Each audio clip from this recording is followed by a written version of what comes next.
यादव लगातार आरोप लगा रहे हैं कि सदस्य बनाया जा रहा है, लगातार दामाद को जगह दिया जा रहा है। कुछ उनकी राजनीतिक मजबूरी रही होगी।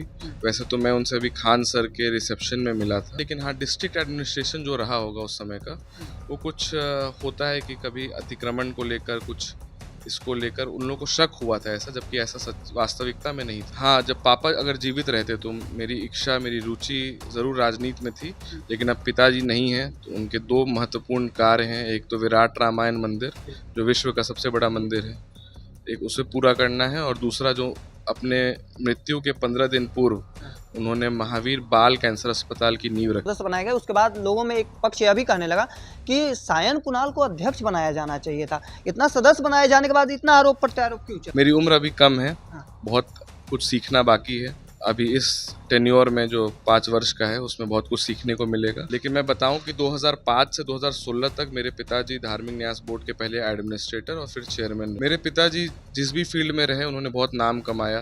पुलिस सेवा में रहे तो बॉबी हत्याकांड जो हुआ था उससे पटना शहर में चर्चा में आए। राजनीति में जाऊंगा तो मैं अपने, अभी मुझे लगता है ऐसा कि मैं अपने कॉन्स्टिट्यूएंसी के लोगों के साथ इंसाफ नहीं कर पाऊंगा, क्योंकि मुझे अन्य कार्य भी बहुत सारे हैं। तो अभी तो राजनीति में ऐसा कुछ है नहीं है। जो बिहार सरकार का पैसा है वो कैसे बचाया जा सके न्यूनतम, अगर मैं एमएलए होता तो मुझे सैलरी मिलती, मुझे उस हटने के बाद पेंशन मिलता, मुझे 3 सरकारी गार्ड मिलते, मुझे घर मिलता। किया संगत पंगत के माध्यम से जो हिंदू धर्म में जो जातीय भेदभाव होता था उसको मिटाने का प्रयास किया। नमस्कार, द इंडिया टॉप देख रहे हैं, मैं हूं अखंड ज्योति। हमारे साथ सायन कुणाल हैं। बिहार राज्य धार्मिक न्यास बोर्ड के सदस्य बनाए जाने के बाद लगातार इनके ऊपर कटाक्ष हो रहे हैं, कई तरह के आरोप लगाए जा रहे हैं, और इसके बाद सबसे अधिक तेजस्वी यादव एग्रेसिव मोड में नजर आ रहे हैं। एक के बाद एक लगातार पोस्ट आरजेडी की ओर से, तेजस्वी यादव की ओर से किया गया है। आज के दिन भी एक वीडियो साझा किया गया जिसमें सीधे तौर पर कहा गया कि एनडीए दामाद आयोग बताया जा रहा है। सीधे हम इन्हीं से बातचीत करेंगे। सबसे पहले आपका स्वागत है।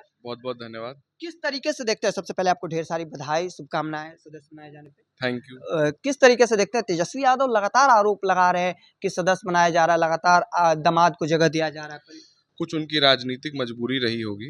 वैसे तो मैं उनसे अभी खान सर के रिसेप्शन में मिला था, तो उनको जब पुत्र रत्न की प्राप्ति हुई थी तो मैंने उन्हें शुभकामनाएं भी दी थी। मैंने भी एक्सपेक्ट किया था कि वो भी मुझे शुभकामनाएं देंगे, लेकिन ऐसा ना हो सका क्योंकि चुनाव है, आप तो जानते हैं, कुछ राजनीतिक कारण रहे होंगे।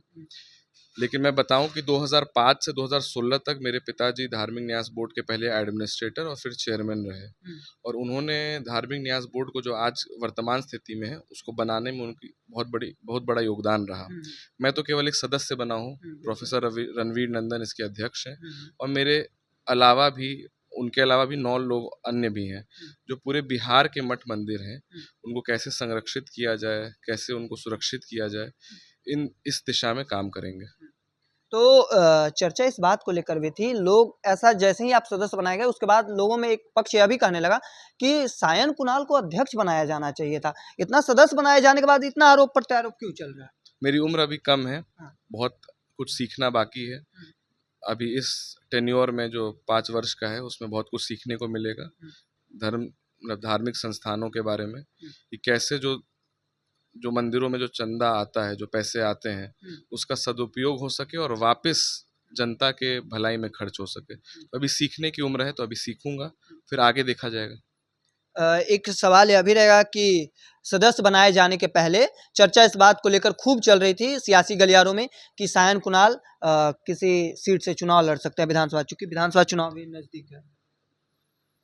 हाँ, जब पापा अगर जीवित रहते तो मेरी इच्छा, मेरी रुचि ज़रूर राजनीति में थी, लेकिन अब पिताजी नहीं हैं तो उनके दो महत्वपूर्ण कार्य हैं। एक तो विराट रामायण मंदिर जो विश्व का सबसे बड़ा मंदिर है, एक उसे पूरा करना है, और दूसरा जो अपने मृत्यु के 15 दिन पूर्व उन्होंने महावीर बाल कैंसर अस्पताल की नींव रखी थी, जो देश का पहला चाइल्ड कैंसर हॉस्पिटल है, उसे पूरा करना है।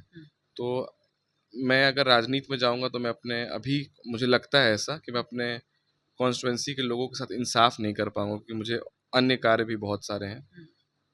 तो अभी तो राजनीति में ऐसा कुछ है नहीं है जाने का। चर्चा इस बात को लेकर एक दो इंटरव्यू में हमने अभी मीडिया जिक्र में सुना कि सायन कुणाल सैलरी नहीं लेंगे।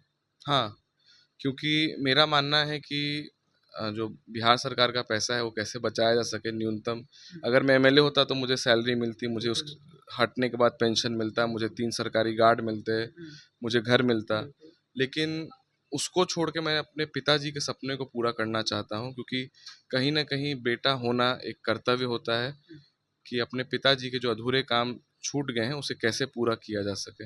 मैं उस कर्तव्य का निर्वहन करना चाहता हूँ।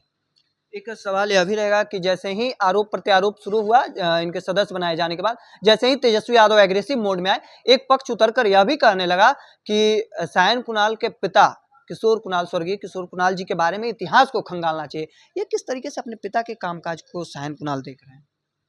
मेरे पिताजी जिस भी फील्ड में रहे उन्होंने बहुत नाम कमाया। पुलिस सेवा में रहे तो बॉबी हत्याकांड जो हुआ था उससे पटना शहर में चर्चा में आए।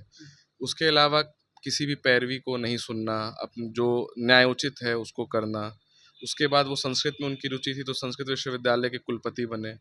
उसके बाद धार्मिक क्षेत्र में रुचि थी तो धार्मिक न्यास बोर्ड में वह गए और बहुत सारे मठ मंदिरों में उन्होंने सभी वर्ग के लोगों को पुजारी नियुक्त किया, सभी समुदाय के लोगों को पुजारी नियुक्त किया। संगत पंगत के माध्यम से जो हिंदू धर्म में जो जातीय भेदभाव होता था उसको मिटाने का प्रयास किया।